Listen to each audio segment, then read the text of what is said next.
It's strange, really. You could feel it building for a while, that quiet crack in the Buffalo Bills' armor.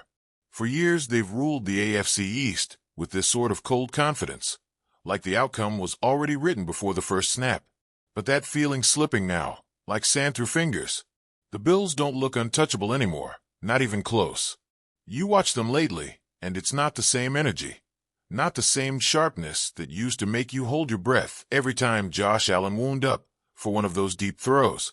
But here's the twist, that shift, that wobble at the top. It's not exactly the opening the Miami Dolphins were supposed to be waiting for. You'd think that would be the story, right? Buffalo falling back to earth, Miami ready to pounce.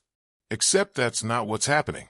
Instead, there's this new storm forming to the north, and it's wearing Patriots colors again. Yeah, them. Again. Nobody really wanted to believe it. Not after the years of dull mediocrity post-Brady. Not after the endless carousel of half measures and hopeful rookies. But something's brewing in New England, and it's not nostalgia. It's something younger, sharper, hungrier. Drake may looks like he didn't get the memo about rookie quarterbacks needing time. He's out there playing like the league forgot to haze him. Every throw has intent. Every read feels calm. He's got that thing, that presence you can't coach. It's the kind of confidence that makes even the smallest moment feel like it could turn into something big. And somehow, Mike Vrabel has taken that raw, unpolished energy and shaped it into something dangerous. He's built a team that believes before it's even proven itself. It's unsettling because the Patriots weren't supposed to be a problem yet. They were supposed to be the still rebuilding team. But now, after 6 weeks, they're sitting up there with the Bills, same record, but holding the tiebreaker after walking into Buffalo and taking that win in Week 5. That one stung. You could feel it ripple through the division. Buffalo looked shaken for the first time in years. And Miami? Watching from below, stuck between what feels like yesterday's disappointment and tomorrow's uncertainty. It's a weird place to be. The Dolphins aren't broken, but they're not whole either. You look at them and see flashes, moments when Tua threads a pass so perfect you can almost hear the air slice, or when Tyreek explodes past a defender and the stadium tilts on its axis. But it's like the rhythm never stays. It comes and goes. One drive they look like the league's most electric offense. The next they're flat, predictable, like someone dimmed the lights on them. And now, with the Bills wobbling and the Patriots rising again, you can't help but ask, where does Miami fit in this new picture? Because the truth, the uncomfortable one, is that they're not contenders right now. Not yet. It's been long enough since anyone could say that, and mean it. The playoff drought still hangs like fog. 2000. That was the last time they actually won a playoff game. And the last division title?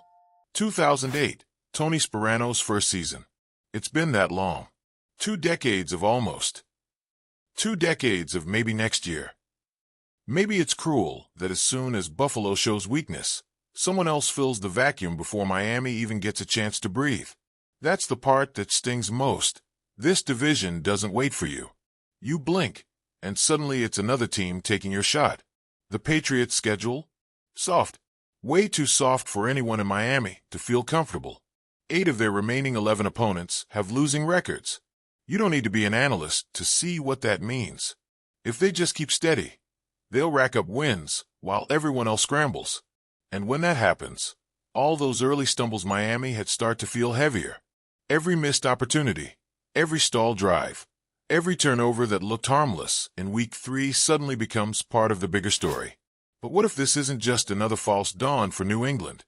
What if Vrabel's already got his formula locked in? You watch the sideline, and there's this quiet conviction there.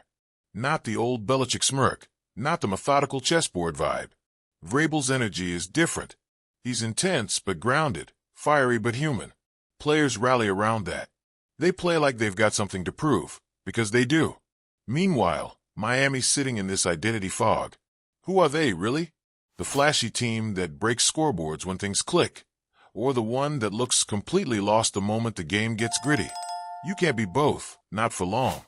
Not in this league. There's tension in that locker room, even if no one says it out loud. You can feel it. The offense is tired of the inconsistency. The defense is tired of being blamed for every collapse, and somewhere in between, Mike McDaniel's trying to hold the pieces together with that same quirky calm he's known for. But calm only gets you so far when the losses pile up. At some point, something's got to give. And maybe that's the next big question. Who's going to lead Miami out of this middle ground? If not McDaniel, then who? If not Tua, then who? Nobody wants to say it out loud, but it lingers. It's there every time he takes a hit that looks a little too heavy. Every time the ball sails, just a hair off target. Every time the offense sputters, when it matters most. It's not just about wins and losses anymore. It's about direction. The Dolphins have been chasing one for too long, and the league doesn't wait for anyone to find themselves. While they're still figuring out what they want to be, the Patriots are already becoming something. The irony burns. For years, Miami fans had to watch the Patriots dominate everything. Division titles, playoff runs, Super Bowls. Then came Buffalo's turn, their new era of control. And now, just when it seemed like maybe, the cracks were forming and the window was opening, here comes New England again, right on cue. It's almost like the universe refuses to give the Dolphins a break. Every time there's daylight, it fades. Every time there's momentum, it gets interrupted. A bad injury, a tough loss, a missed kick, a mental lapse. The stories repeat themselves in different forms. And all the while, the fans, loyal, bruised, hopeful, keep showing up.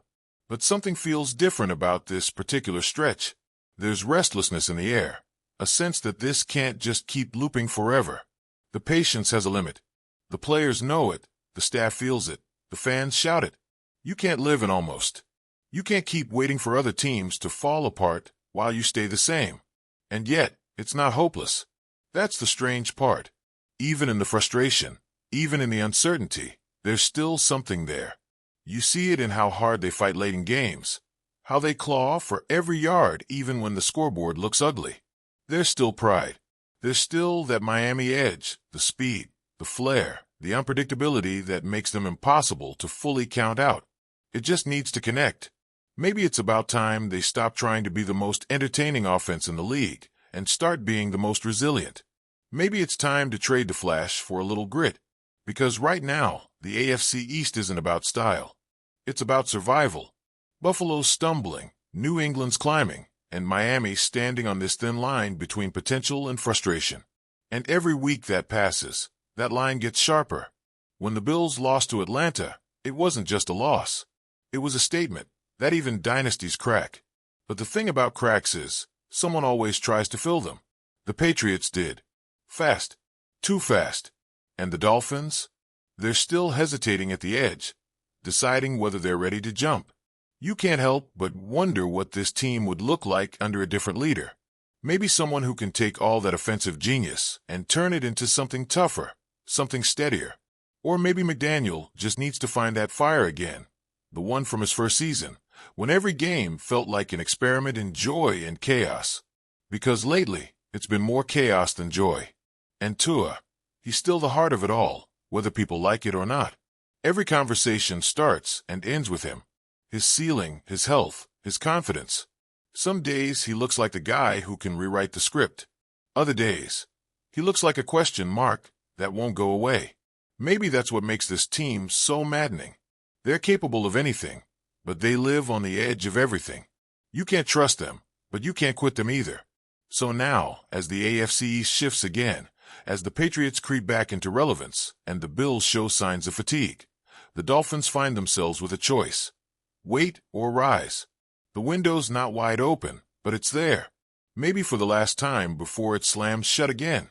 Because if this pattern keeps repeating, if New England really is back for real, if Buffalo steadies the ship, then Miami's stuck in the same endless loop of second and third place. The nearly team in a division that never forgives almost. It doesn't feel fair. It doesn't feel right. But that's football, isn't it? It doesn't owe you a thing. You have to take it. You have to break through. And until the Dolphins do, they'll keep watching other teams claim what should have been theirs.